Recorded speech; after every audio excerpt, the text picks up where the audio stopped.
Hello and welcome to The Hero Spouse. I'm Kendra Ruth, here to answer one of your questions about marriage and midlife crisis. Today we have an anonymous female left behind and forward-moving spouse with a bomb drop of August 14th, 2023. A date of marriage of 2012. She's not familiar with contact types.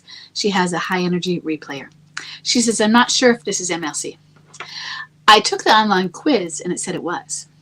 He shows the signs, but before bomb drop, he was stable and kind. At bomb drop, he told me he's bisexual, and he wants to pursue a relationship with a man and have a child with a man. My question first is there a specific man, or is this just general? Okay. He said if I gave him a child, he would have stayed with me. We were in counseling and needed to work through issues before bringing up a child into the mix. He said he gets to be selfish now. He's not attracted to me, and he doesn't love me. His brother is openly gay, and his family is accepting. That's good. It's good to be accepting. I want to lay that out there, okay? He's moved out and only contacts me to fight or for bills. He's recently become aggressive when coming into the house. His clothes are still here, and his belongings are as well. Yesterday, while filling up the essential oil diffuser, I found his HIV medication hidden inside. I'm so sad and scared for him that he could take this level of risk. Is this MLC, or is this just a very confused person who is dealing with unresolved issues of his sexuality? So it all hit a new level when you found that medication, didn't it? It certainly did in the question for me. So first, did you know he was HIV positive? Is that what that means? I know that HIV now has a lot of different ramifications than it did in the 80s when I was growing up. But still, that could change everything, right? So you may need some specific answers on that one. Okay. So let's set that one aside and let's go to the other pieces. Number one, is he gay? Fully gay, or is he bisexual? And that might be part of it. Let's proceed for a moment as though he's bisexual and he knows he's bisexual. It may come out that he is uncertain and he may determine that he is gay and that he's experimenting and he doesn't want to say this, and he might fully determine what, and or not. Okay. I'm just thinking about others who have been uncertain and they just didn't want to fully come out of the closet, and they were testing and experimenting, and they were, as you say, unresolved issues of sexuality. And then they're like, yeah, okay, I really am gay. That could be. We don't know. But let's say he's somebody who's bisexual. Well, then let's say he's somebody who could be either happy with this gender or this gender. Then in that sense, let's approach it as any other alienator. Okay? The only thing is, he said specifically he runs a relationship with a man. Now, unless there's a specific man, why would he say a man? So that does make me wonder, okay, about that piece.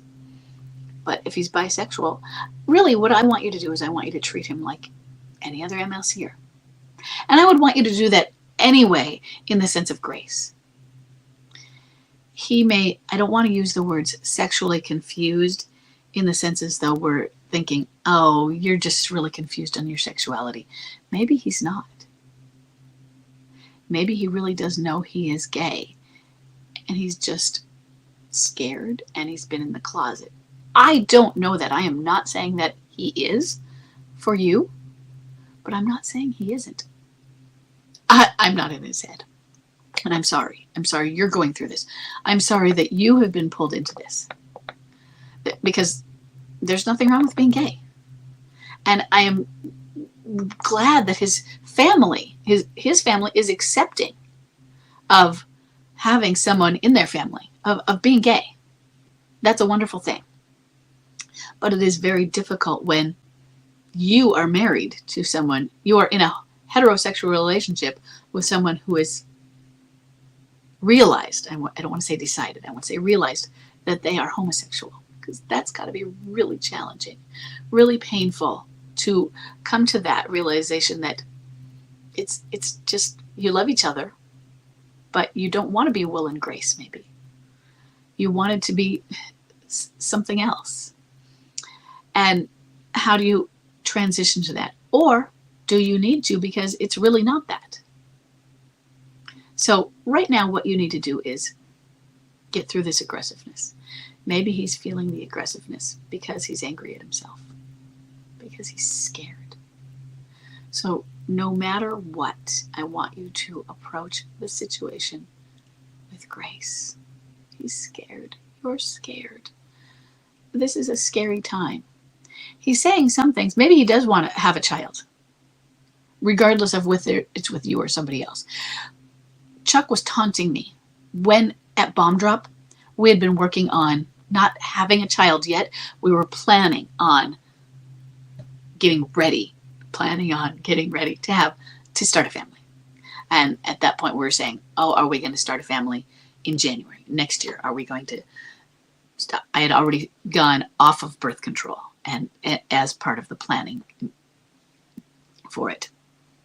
And then, so he started then taunting me about how he was going to have a baby with her.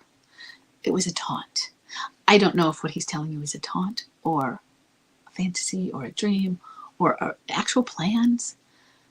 Maybe he's confiding in you. That's the other thing that Chuck did, is some of it was his sweaty palm limerence of, he was dreaming of this alienator who he was limerent for.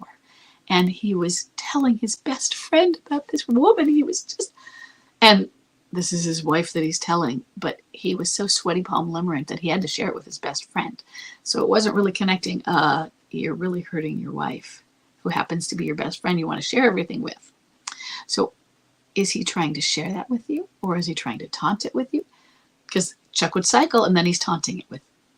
He's taunting it when I was the wife, he was taunting. When I was the best friend, he was sharing. And it was hard for him to, that those are two roles. He would have stayed if you gave him a child. You were working through those things in counseling. Very wise of you to work, hold off on that.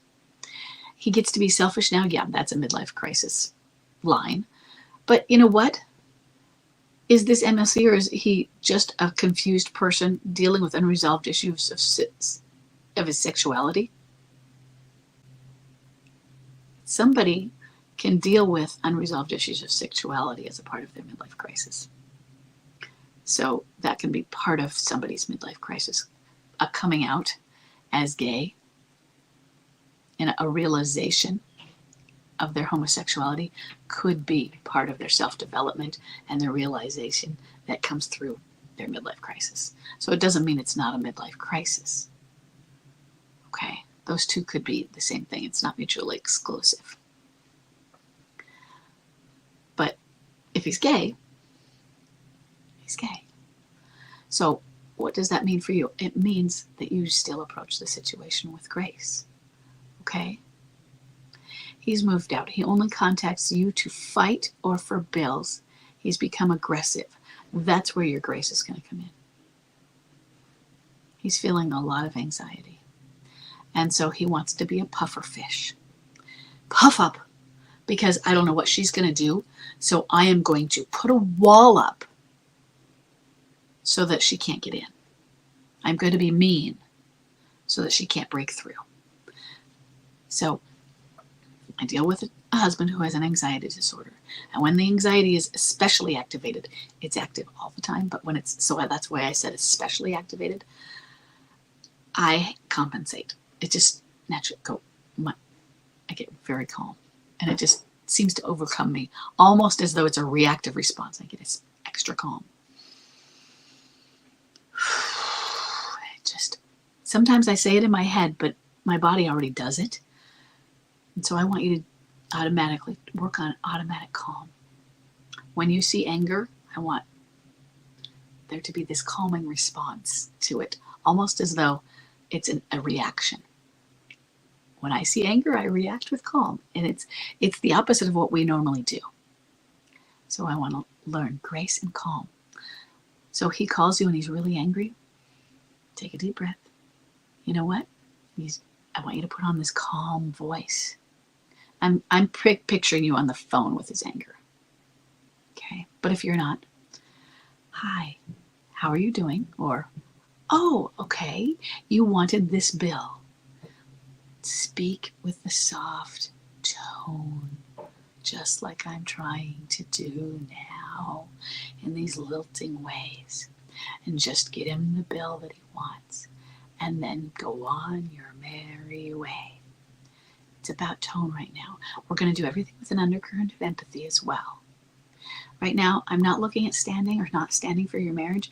I'm just looking at how you are going to be communicating together with that tone of grace.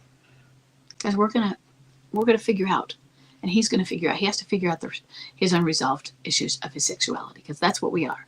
I don't think he's making an excuse to get rid of you. It's not like a walk away husband, walk away spouse, where they use an affair as an exit. Oh, I'm just going to tell her I'm gay to get out of the marriage. I don't think it's that sort of thing. That's not how they usually do it. It probably is some sort of unresolved issue of sexuality. And he has to figure that out. And you can be there for him. You can be there for him as his spouse and his best friend and help him through it and say, you know what? I am here for you. But unlike so many others of us, you may have to be there for him and in a process of letting go. Because what are you going to do if there isn't going to be the same type of sexual intimacy? It is going to be, and I love you, and I don't like the I'm not in love with you, because I'm in love with my babies. I'm in love with my children. The term in love and the infatuation,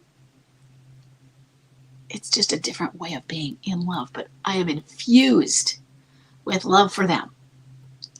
This over the top and infused with it. It's just not the limerent kind. It's not the, but it is so much more than they. So I don't want to say I love you, but I'm not in love with you.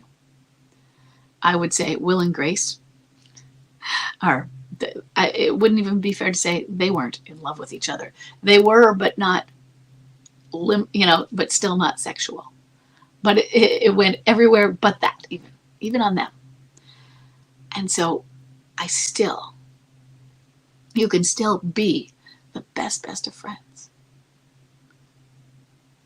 But and then you're still going to have some sort of boundary, because